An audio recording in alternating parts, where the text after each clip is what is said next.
Without further ado, I'll kickstart us off into the event by just welcoming you all to what I know will be a wonderful reading and discussion with two poets who I admire so much. My name is Emily Holland, and I'm the editor of Poet Lore, America's oldest poetry magazine, published here at the Writers Center. Now in its 132nd year of continual print publication, Poet Lore has had the great opportunity to publish hundreds of poets over the years, some at the very early stages of their careers. Behind me, I have a brief display of some of our issues, a look at Poet Lore through the ages. Back when we were a quarterly publication bound in small issues with staples, to its current iteration, a large format, perfect bound publication printed twice a year, full of contemporary poetry and translations. Also behind me are two early issues featuring the work of our poets tonight. While Kim Addonizio and Sandra Beasley have gone on to publish multiple books of their own, these issues are a reminder of the lasting impact of literary journals.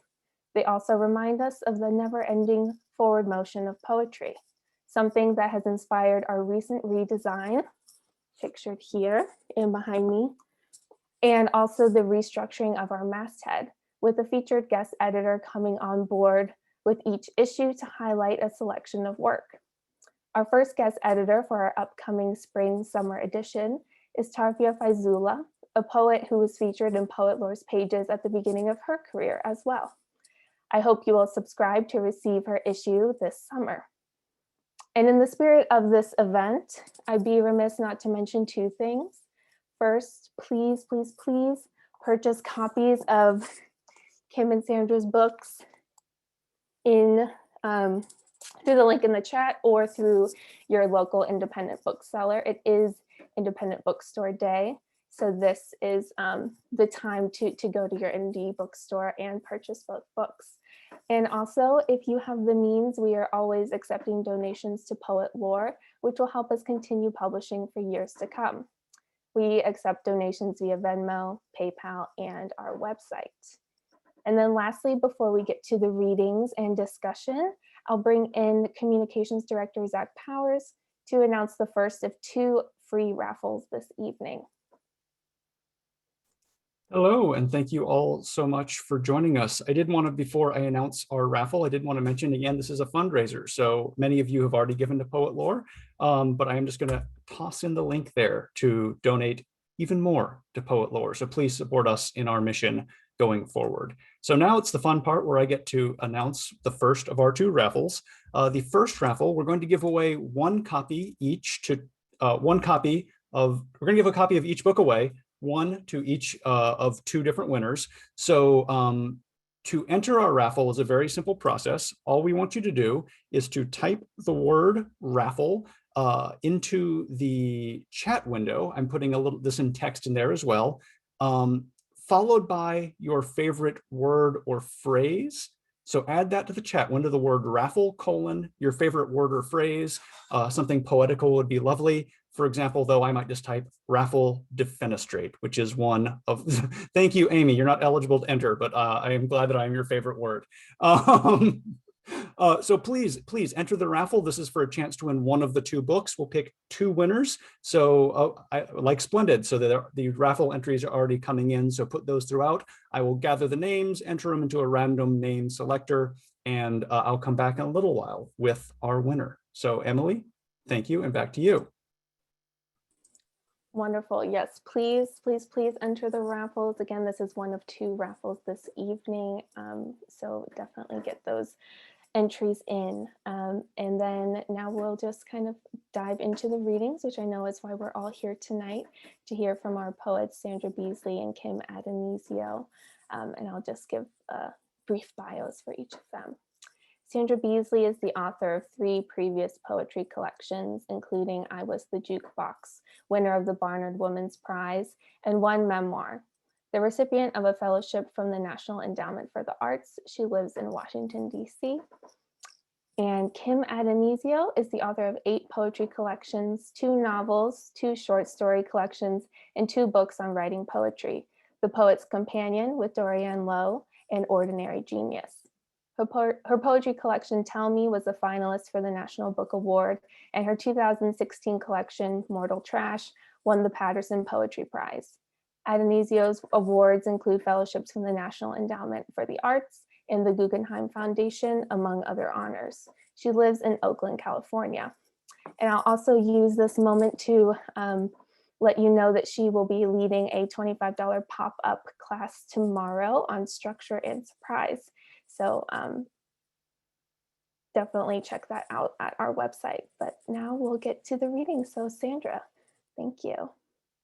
Hi, everyone. What a wonderful crowd. I want to thank the Writers Center, Emily, Zach, and Amy, everyone who has supported this event. I also just want to make the point, I am grateful that we have the funding for both an interpreter and for live captioning. I believe that the settings are now optimized to make the interpreter visible for everyone. But if for any reason that is compromised, please let us know in the chat. And I will talk, the way we're gonna do this is I'm gonna read 3 poems, toss it to Kim. We'll take the break for the next round of raffling and go back once and forth again. I will later in the reading unveil an early poem of mine that appeared in Poet Lore. So there will be a dirty laundry portion of the reading. But I thought I would start by reading 3 poems that I have not gotten to read as much in support of this book, Made to Explode, as I would have loved to. This first one is very much for a DC area audience. It is a sestina. It has lots of play with DC road names, DC quirks, and I'll mention a very important first name both in the chat and also for the sake of those providing access, Marion Barry, which if you are in the DC area means a very charismatic politician who's no longer with us. But if you're in other parts of the country, is actually a name of a fruit, which I did not know until put in the spot. This is a sestina for my hometown, or at least my home area of the Beltway, called American Rome. Epigraph, Marion Shepelov Barry Jr., 1936 to 2014. Marion Barry, jams of Washington State. I thought they were mocking this city. Take a mayor and boil his sugar down, spoon spreadable, sweet. We take presidents and run them in a game's 4th inning stretch. We take bullets and turn them into sea dogs. Remember that vote, that ballot? Sea dogs, dragons, stallions, express. The Washington Wizards, no more or less of a stretch. We wave gavels like wands in this city. We're the small town in which a president can plant some roses. Each time I sit down and try to say goodbye, all I write down is, dear city. My neighbor walks the dogs past a monument to a president's terrier, Bala, forever bronzed. Washington has no J Street, no Z, yet the city maps attend to 50 states and a stretch of 5 blocks northeast metro track, a stretch named Puerto Rico Avenue. Bow down to the unmapped names. Chocolate City, Simple City. Ben serves up chili dogs through a riot, and Walter Washington is the first and last time a president picks our mayor. The truth is, presidents come and go, 4 or 8 years at a stretch. Barry said, I'm yours for life, Washington. Emperor Marion, who could get down with Chuck Brown. Later, reporters will dog his itch set me up, his graft. Dear city, will you let me claim you as my city? To love you is to defy precedent. Your quadrants hustle like a pack of dogs around the hydrant capital. They stretch and paw, they yap and will not settle down. Traffic, the Barry to Washington's jam. For city miles, Barry's motorcade stretched. We laid him among vice presidents down where the dogs seek Congress in Washington. So that is a sestina just chock full of puns on DC. And I realize that it's one that I can't even begin to try to read in most towns, but tonight you all are my virtual town. So hopefully some of that worked. I'm just going to read one more poem because I'm reading both a sestina and a prose poem, and I know those register big, and I want to, take a turn and hear from Kim. But I do want to read a poem that sadly feels really relevant today. This is thinking about Haynes Point, where unfortunately earlier today there were two pedestrians who were struck and killed while they were walking along.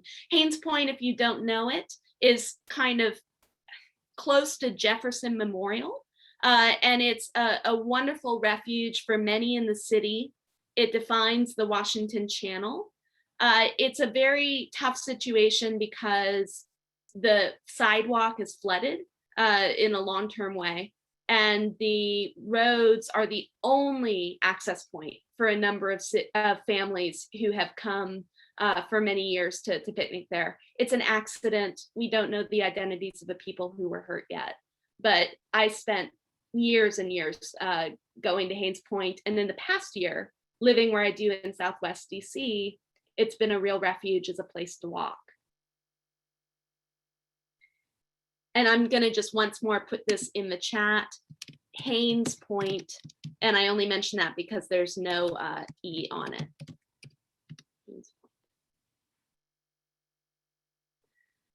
The old men chide each other to tee up quick before the rain comes. I want to buy a fountain soda, sit on the porch, and eavesdrop on their golf game. I want to buy a pitcher of beer. I walk the mini green, swoops of turf and brick that have been here since 1931. The city assembled this spit over a dozen years from 19th century dredgings. My dad toured our Cadillac along the channel so we'd see the awakening. 5 pieces that hinted at a giant body breaking ground to breathe. The Peace Gardens funding never came through. The Navy enclosed 4 acres to build a steel shed, contents unknown, and the awakening moved to Maryland. The sidewalk is swept with mucky silt, and I'm getting mosquito bit, watching ducks toddle and peck. On the far bank, national glimmers. One plane after another insists on liftoff as the storm eases across the river. The old men chide each other, go on now. They give each other answers no man gives when a woman does the asking. Thank you. And I look forward now to hearing some poems from Kim. Okay, hi everybody, and hi Sandra. It's good to see you again. We did a reading before together. I grew up in Bethesda, so that the Writer Center is in Bethesda is kind of a great thing. I wasn't even thinking about being a writer when I lived there, but I did grow up there, and And so I know about Marion Barry and all the things you were talking about, Sandra, and Glen Echo, which used to be the Writers Center's home. I used to go to Glen Echo Amusement Park all the time. So a long time ago. And I guess I'll read my poet lore poem a little bit later in the second part and talk a little bit about that. But I'll just start with a couple of 3 poems. This one's called Night in the Castle. I'm not sure what to do about that scorpion twitching on the wall. Maybe I should slam it with this book of terrible poetry, or just read aloud to it until it dies of a histrionic metaphor bleeding out on the ancient stones in a 5-octave aria. If I get a little drunker, I might try to murder it with my sandal. I gave up on mercy a while ago. That's what happens when you live in a castle on an artist's grant. You look at the late afternoon Umbrian light smearing itself over the tomato vines and feel entitled, like an underage duchess whose husband has finally died of gout, leaving her free for more secret liaisons with the court musician. She might even have poisoned the Duke, the lecherous shit. It's hard to remember what life was like before this, and I don't want to. I want to stay here and poison the king next. I want to be a feared and beloved queen, ordering up fresh linens and beheadings, locking up bad poets in their artisanal hair shirts, torturing academics with pornographic marionette performances. Meanwhile, the scorpion is still there, twitching slightly, reciting something about violence and the prison of ego. And I can hear the clashing armies on the wide lawn outside, sinking down to history and then standing up again. And this is one that does a lot of naming. It's in a blues form, so it's in three lines, and in the standard blues form, a lot of times the first 2 lines repeat fairly closely. In this one, they don't so much, but they all rhyme. And the other thing I should tell you is that, so there is a lot of naming, and some of them I think you will know, and it'll be very clear. A couple you may not know. The Ghost Ship was a place here in Oakland where a lot of artists live, young artists and creatives, and it was very substandard electrically. And of course, the city didn't do anything, the landlords didn't do anything, and it burned down and killed a number of young artists. And that reckoning, I don't know if it ever came, but that's one. And then the Grenfell Tower was a place in the UK that also was housing for poorer people and substandard. So there's a reference to those fires. The word black in this is sort of like a magnet attracting all kinds of filings. So sometimes it means the color, sometimes it means oil, sometimes it means race. And I think you'll hear sort of the different meanings it attracts. And I know this is a lot of explanation, but just want you to know. And the final image is one of Lady Justice. So Black Hour Blues. Nothing is the new Black's shit soundtrack. The elk's black blood leaks from the roof rack. Black the prospects of the destitute sick. Blackberries supperate in the pie tin.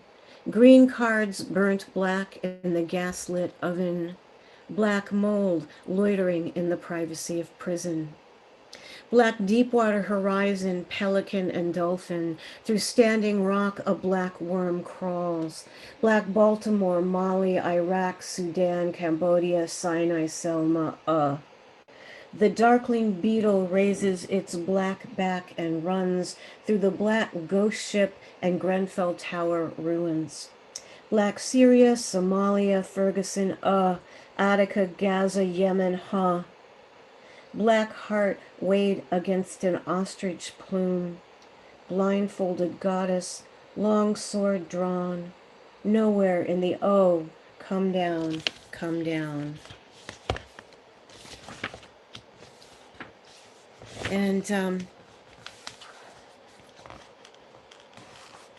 Yeah, someone thought that I was perpetuating systemic racism in that poem, and thought that black mold was some sort of slam on black prisoners. That was one objection, and it's really interesting actually to have that sort of leveled at me and really think hard about where I was in relationship to a lot of the stuff that's been happening around racial justice and what's my place in that. And it's definitely caused me to do a lot of reexamination.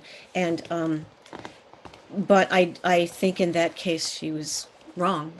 I really disagree with that, because in fact black mold is a thing and it's really a problem in prisons. And so, and yes, the fact that black people are incarcerated and there is the prison industrial system is very much a part of what that line is about. It is not calling black people mold by any means. So I just want to say that because it's been a very interesting sort of dive into really looking at your language and looking at the responsibility to your language. I'm going to do one more, because I think they have the results of the raffle to give. So let me do something a little more positive for this third one, which is a sort of a mono-rhyme sonnet called High Desert, New Mexico. Temple of the rattlesnake's religion, deluge and heat surge, creche of the atom's rupture. Night blackens like a violin, and bright flower falls from the kitchens of heaven. This is where the seams begin to loosen, where you can walk for miles in any direction, rabbit, lizard, raven, insect, drone, and almost forget the shame of being human. Smoke tree, sage, not everything is broken. Horses appear at this remote cabin to stand outside and wait for you to come with a single apple. Abandon your despair, you who enter here forsaken. The wind is saying something. Listen.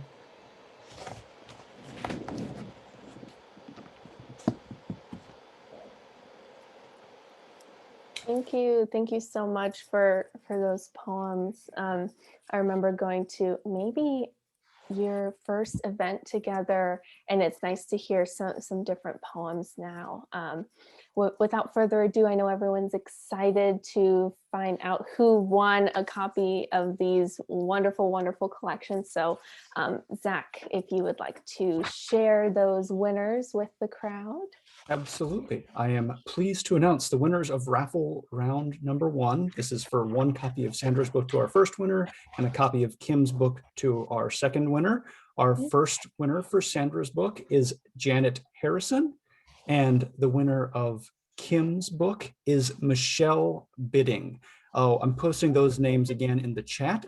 And winners, to claim your prize, if you'd send me your email address in a private message here, we will get back in touch with you via email for all the necessary information for you to be able to claim that prize. Oops, I just sent that only to Emily. So I'm going to try that one more time. Now it's in the chat properly. And so if you click my name, where my name is blue above that message I just sent, that will send me a direct message, the next message you type, and you can send me your email address there. And that is that. And it's time now, real quickly. That was just raffle number 1. There's now raffle number 2. And we're giving away 2 different items this time. The first item is Kim is, as we mentioned earlier, leading a workshop with us tomorrow. We'll post that link again if you're interested in the workshop, but we're giving away 1 free registration to that pop-up workshop tomorrow. So that will be the first raffle item. And then the raffle item number 2 is a subscription to everyone's favorite poetry magazine, Poet Lore. So those are the 2 winners. We'll pick 1 winner for each of those items. And to enter raffle 2, I'm putting the rules in to the chat right now. Please type the word raffle followed by the title of a favorite poem or the name of a favorite poet. For example, I might type raffle Sandra Beasley to enter. So please enter this next raffle that way, and we'll pick another random winner from the names of those who enter. So thanks again so much, and that is all I have until I come back with our next round of winners. Great, thank you. And congratulations to our first two winners. I'm so excited for y'all to get copies of these books. And without further ado, we'll jump back into some readings. I'm very excited to hear some of these early Poet Lore features. It was such a joy to be able to go back into our archives and find copies of these myself. So I'm excited to hear those coming up. But Sandra, I'll pass it back to you. Yes, I am delighting in watching this flood of poets' names fill the chat, including, I see one of my former students mentioned Claudia Emerson, who I'm so fond of. This is great. I love this event. I love everything that this event is capturing about our community. And I'm just so thrilled to spend time with Kim once again in this poetic space. I really appreciate the risk and the comment that she was just making about, sharing work that sometimes can get interpreted multiple ways. And I think I'm going to read, since for me the spirit was to read poems I haven't read, I'm going to read a poem that is working through my inheritance of growing up in Northern Virginia, going to a high school dedicated to Thomas Jefferson, and then going to a college founded by Thomas Jefferson, the University of Virginia. I think one of the difficulties for me with this book has been that a great number of topical moments have come up where the book has a poem that resonates, but it's not the type of thing where you go on social media and say, I have a poem for that. It's not. It's these are poems that were hard work. They were, in some cases, soul-searing work. And I'm not looking for a gold star for having written them. So how do you launch a book like that? How do you put it into the world? And that's why I'm going to read a poem I probably will never read otherwise. Also because I know that the editor that accepted this poem is gracing us with CYR presence in the audience right now. The poem's title is simply, We Got an A-, and it captures a situation of high school assignments that I think a lot of people are trying to pretend right now didn't happen and doesn't still happen.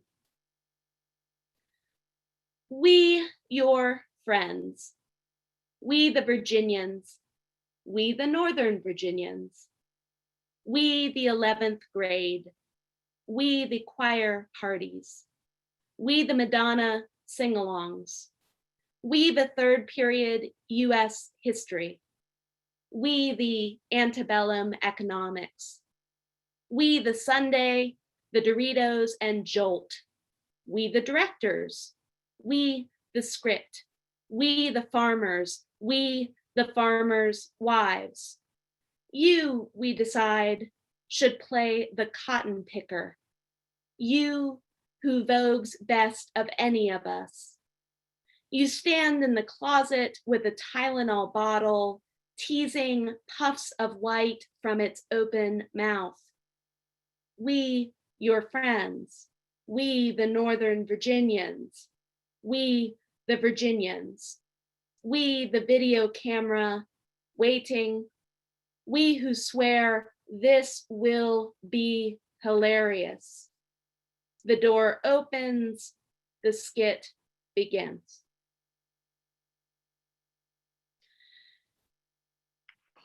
So I have been writing poems since, well, a long time, but this is my fourth collection. And my third collection, or it's my third collection, my first collection came out in 2008. And it included a poem that I sent to Poet Lore. And that meant so much to me to be published in Poet Lore. It felt like a journal that put what in my mind were the most famous poets, the people I most admired, right alongside people like me trying to break in. And so I want to read the poem from Theories of Falling that first appeared. It's called The Door. You'll hear it's a very different energy. It was inspired by the work of a visual artist who I got to know. The Door. After the work of T capital D capital. Enter the cathedral and 3 spires crumble. You take it as a chapel. You lose the roof. Accept this as confessional. 2 walls are torn away. Settle to a pew, the seat collapses under you. Kneel before the altar, then the altar topples over. Pray to the patron saint and the statue's head is stolen. Take him as a martyr and someone lops off his arms. In the empty field, you eye a lump of bodiced stone. You came to worship, and now what do you hold in your tight mouth? What proves holy? Space or the architecture that inflects it? Here is the church, here is the steeple. A child opens the door of her hands. Inside, those people never let her down.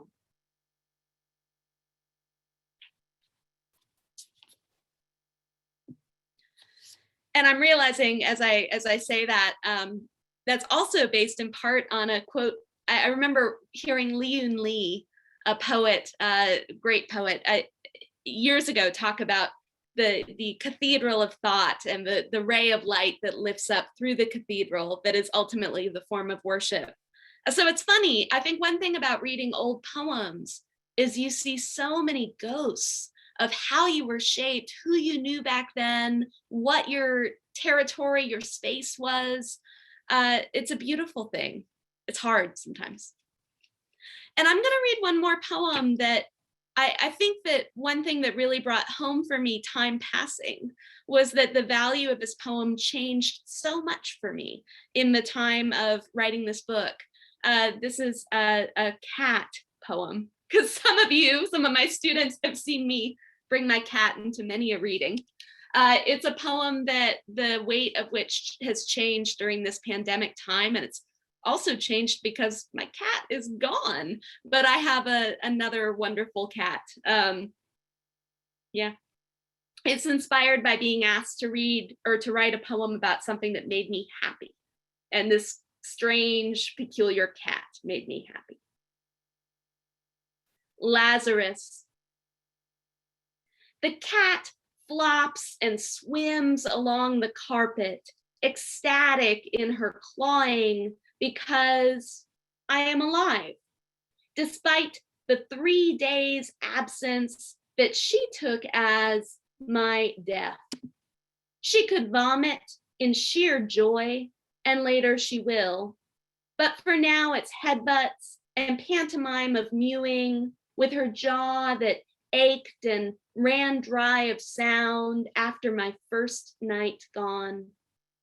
Though I know each of us would be better off if she did not care so much, if she displayed the feline diffidence promised. Water, kibble, company, she'll be fine. I confess to delighting in this small miracle I perform in her eyes, this resurrection. After a brief pause to lovingly tend to her own asshole, the cat resumes her yawp and purr. Could I learn to greet the world this way, to take nothing for granted? First, I'd have to think you all had died, of course, but death would be temporary.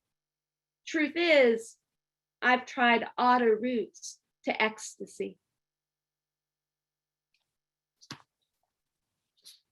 Thank you, and we turn back to Kim.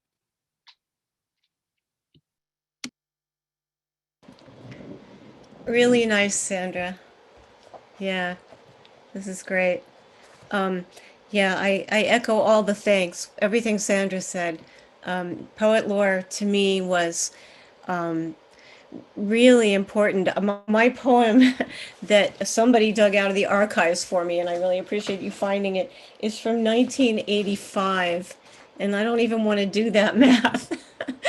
But it was, I at the time I think I had not been very much published, and so poet lore was very much something I aspired to, and something that when I got my acceptance, I felt very validated. I mean, whenever people respond to your work and say, "Hey, this is something that is other people are appreciating in some way," that just means the world to any writer, to know that your words went out and had some kind of an impact on people. So I'm eternally grateful to Poet Lore for the kind of work you do and the kind of support you give to poets, especially.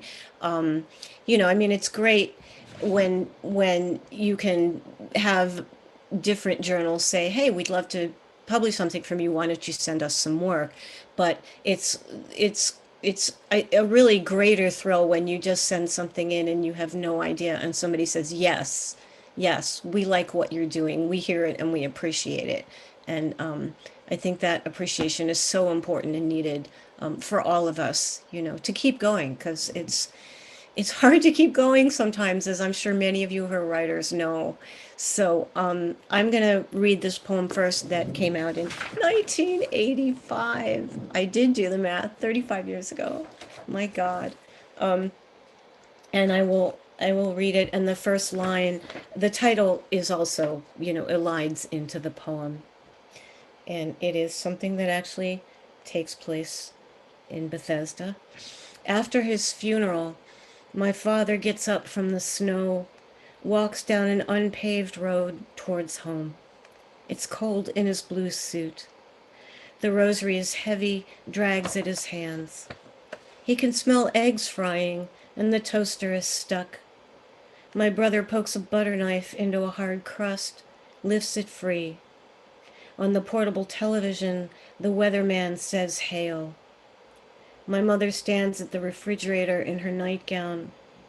When my father opens the front door, the white drifts in, settles, a dropped handkerchief. And another death poem. This is it's been on my mind because I have a brother who died several years ago. My father died quite a long time ago, but my brother died a shorter time ago, but still a few years.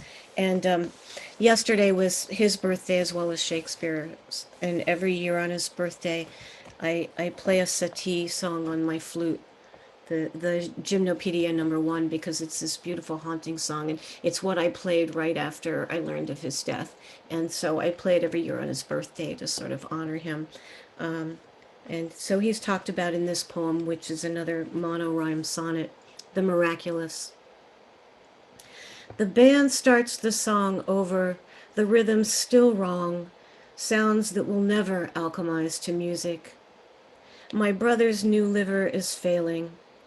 There's someone's loud lover swearing to Christ in the bar to get sober, but the moon is being smothered by the trees and there is no ladder far enough. I go down to the mouth of the river, ugly with waste, yellow foam and trash, a tanker crawling the horizon. What does it bear, oil or chemicals? I was taught a man could walk on water, that if I listened and unhinged my heart, I'd hear a presence stirring the air. And I do. God the murderer, making things perfectly clear. So that's what comes of a Catholic education,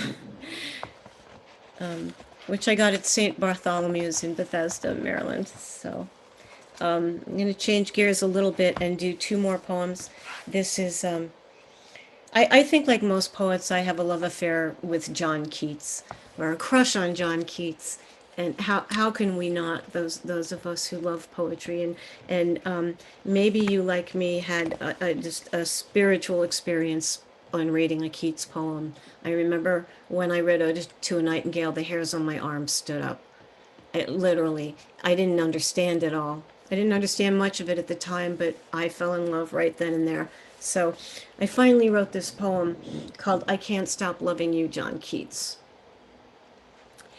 Even though you've been dead for almost 200 years, I feel like maybe I could fall through a wormhole, or get knocked on the head, or go through some stones in Scotland, and somehow make my way to you, wearing a complicated bonnet of feathers and ribbons, with metasones sewn into my pantaloons under my white muslin dress. You'd fall for me and forget all about Fanny Braun and the big difference in our ages because that's what I want to happen, John Keats. Not the part where your brother grows pale and mist rising from a shorn field under a sky of whirling swallows thin, and yes, I'm sorry, dies. But the part where we lie on the grass and drink French wine and you lay your head on my breast. I can feel your eyelashes against my skin, even here in the 21st century, like the legs of a fly as it lands on a musk rose while a tiny chorus hymns around your head. That's how much I fancy you, John Keats, like you're an Amazon fulfillment center far out in space, and I have a Groupon code for an intergalactic shopping spree. Like you're the star of a miniseries about a romantic poet unsullied by mycobacteria, and I'm a woman from the future, changing literary history forever, writing your name in my diary while you steer our little boat out of Lethe and into the lilies, trailing my hand in the canonical water. Please take me away in my tight corset and wedding dress of sand.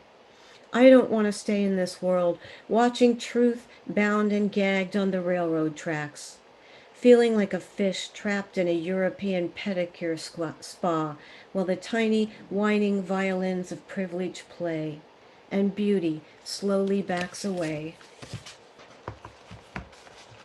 And I will close with this one called Stay.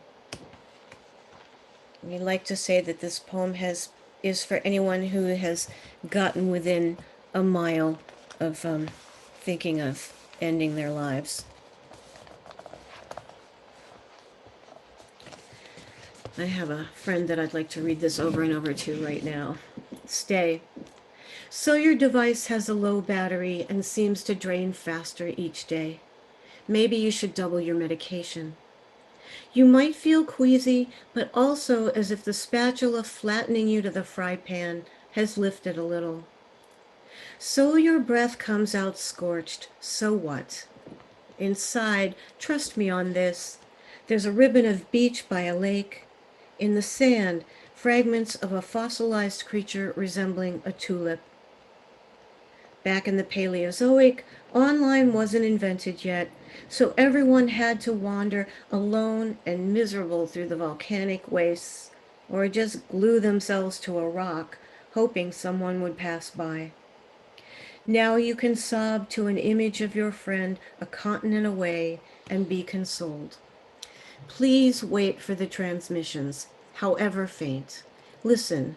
When a stranger steps into the elevator with a bouquet of white roses not meant for you, they're meant for you. Thanks.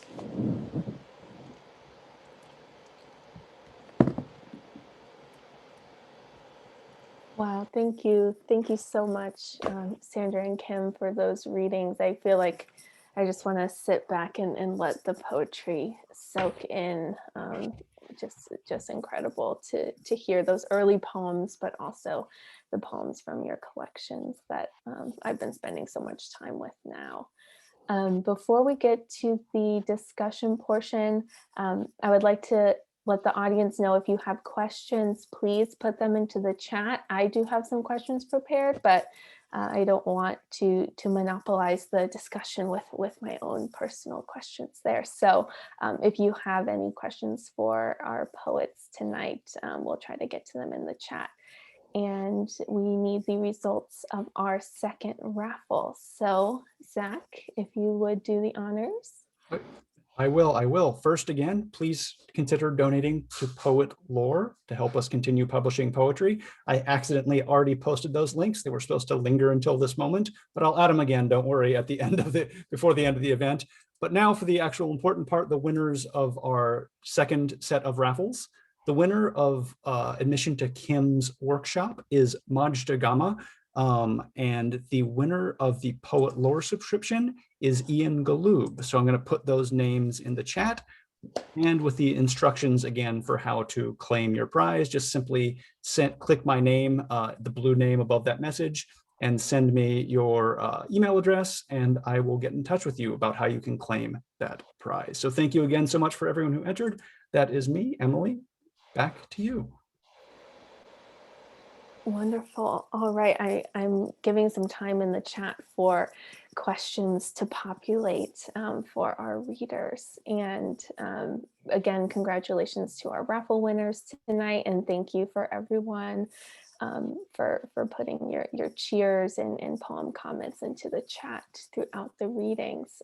This has just been a wonderful night of poetry. All right. And like Zach said, please do consider making a donation to Poet Lore tonight if you're able. We definitely appreciate that in helping us continue to keep publishing so many wonderful poets. All right, let me catch up in the chat here. I have a few questions for Sandra, but I think oh yeah, and here's some questions for Kim, so we have a pretty good balance here. Maybe I'll start with the general question from Bob. How major are your revisions, and do you revise after publication?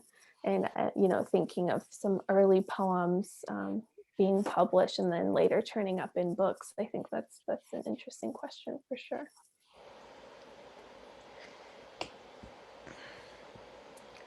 Sorry, I missed the question because I was looking at the chat. So maybe Sandra wants to start, and I'll figure it out from there. Well, let's take advantage of one more quick rephrase, because I think I was kind of gnawing on that as well. Same thing. I was looking at the chat simultaneous. Yeah. So the question from Bob was, how major are your revisions? And I guess throughout, your writing process, but also do you revise after something's been published before? Yeah, so I tinker. So it is very rare for me to be able to define distinct revisions, because I fall in love with the revision process, and I tinker and tweak and stitch, and it's a very granular process. And in terms of revision, I was just talking with students about this the other week. I freely revise in between when it is published in a journal and when it appears in a book, and when it appears in a book and when I read it on a stage, and when I read it on a stage to when it is translated into another language. So I am very comfortable with the poem not being done because I feel like I constantly have to adapt its best version for the context in which I'm sharing it. Interesting. I definitely, I definitely tinker a lot too. But I don't tend to revise after it's in a book. I will definitely tinker and do things even if it's been published in a journal. And once it's in a book, I sort of feel I let it go. At least that's been the case so far. Because usually by the time it makes it into a book, for me, it's been hanging around for quite a while.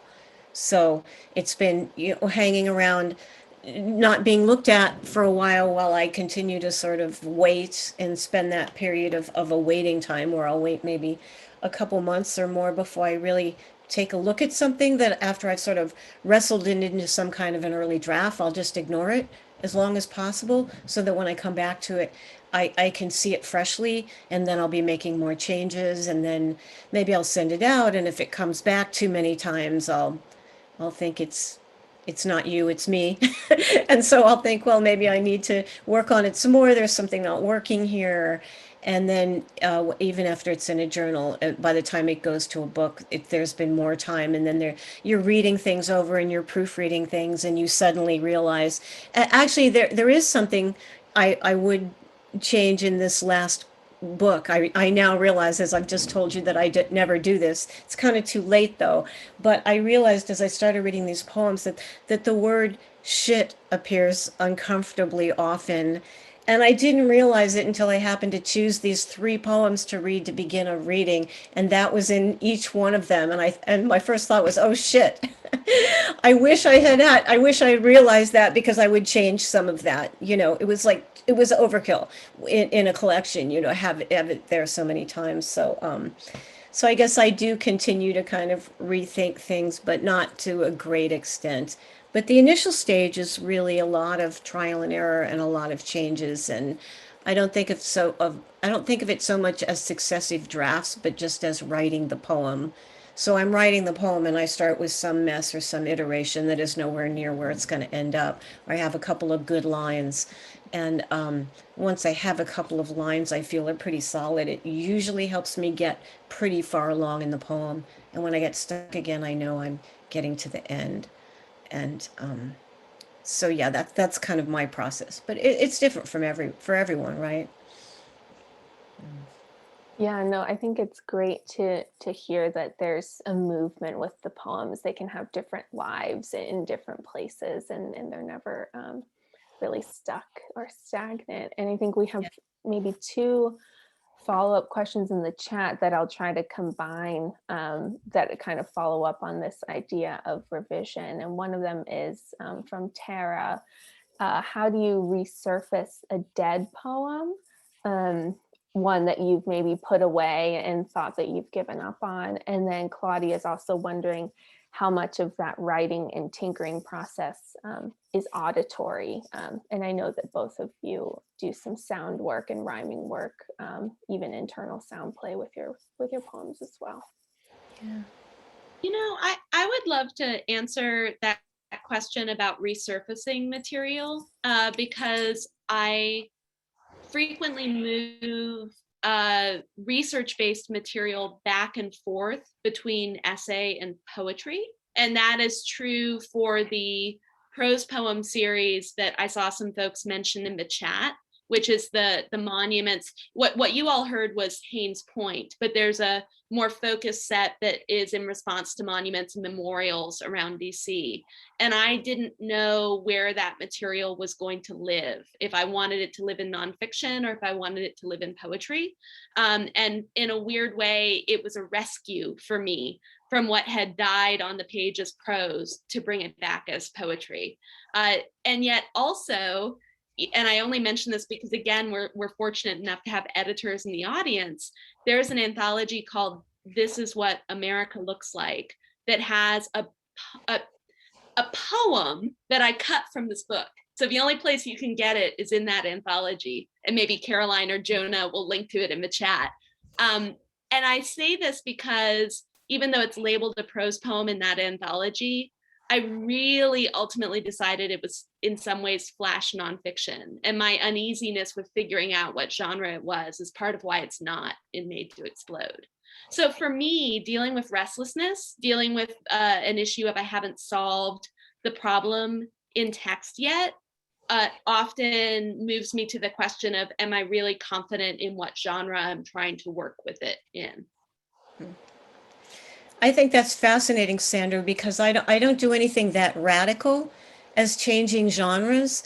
I mean, if I'm writing a poem, I'm doing the poem, and maybe I'll cover a little of the same material, but I won't ever sort of move one from the other. But the idea of changing the form somehow is really important. So I think on a smaller scale, I often do that, where something's in or dead on the page. If I go back to it, maybe I'm reading somebody and I suddenly think, well, why don't I try this in really long lines, and see what that does to it. And I know that happened with a number of these poems, that some of them which are revisions from poems with shorter lines. and changing it into long lines made me hear a different voice and change the voice of the poem. And usually when something's dead, it's because the voice is dead. And of course, voice can be a lot of things, but often it's something about the stance of the speaker or the syntax that you're working with, or it could be a change in point of view. But anything you can change up, if it's in form, take it out of form. If it's a sonnet, take it out of the sonnet form and see what happens. Change from a second person to a first person. Try longer lines, try shorter lines. Look around for some models of some work that you really like and copy the hell out of them. That's one way to really experiment and get out of your own rut and get out of your own way. And well, how would someone mention Dean Young in the chat, who I'm a big fan of? I think who's changed my writing considerably. And okay, so what would Dean Young say? What would he do? Look at the ways that he moves through a poem and try some of those, or look at a different writer, whoever it is that excites you, and try to figure out how they make their way through a poem and how you can take that and use it. And old poems are great to operate on, especially if they're already dead. You can't harm them any further. So, you can just go in and do violence to them, and keeping that stuff fluid is the most important thing, I think, at any stage. When you start out, don't commit to the first thing you write, because it may not be the best thing you write. It probably isn't. So the more you keep it fluid and the more you're willing to entertain other ways of writing that thing, the better. Or discovering things you hadn't thought were going to happen in it. Thank you. Thank you for all of the advice on how to, bring our poems back to life. I think this entire night has been just so rejuvenating creatively and spiritually. And this is the part of the night I hate, where we have to wrap up, because it is at that hour mark, and I want to be respectful of everyone's time. But thank you, Kim and Sandra, for sharing such beautiful poems and advice with us tonight. And I just want to thank too, again, Margaret and the board members of the Writers Center who are in the audience tonight, and the grants that made it possible for us to offer necessary and appropriate full access in terms of our captioner and our interpreter. Yeah. Yes, thank you. Thank you all for coming. And thank you to our interpreter and our captioner, Kim and Sandra. I can't believe we read 2 times together this spring. I'm gonna Really miss nice. you. Yeah, just kismet, books coming out at the same time and being from the same place and getting a chance to share that is great. So, and thank you to Poet Laura as well. Thank you, Emily. Thank you, Poet Laura. Yeah. Thank you. All right, and thank you to all of our wonderful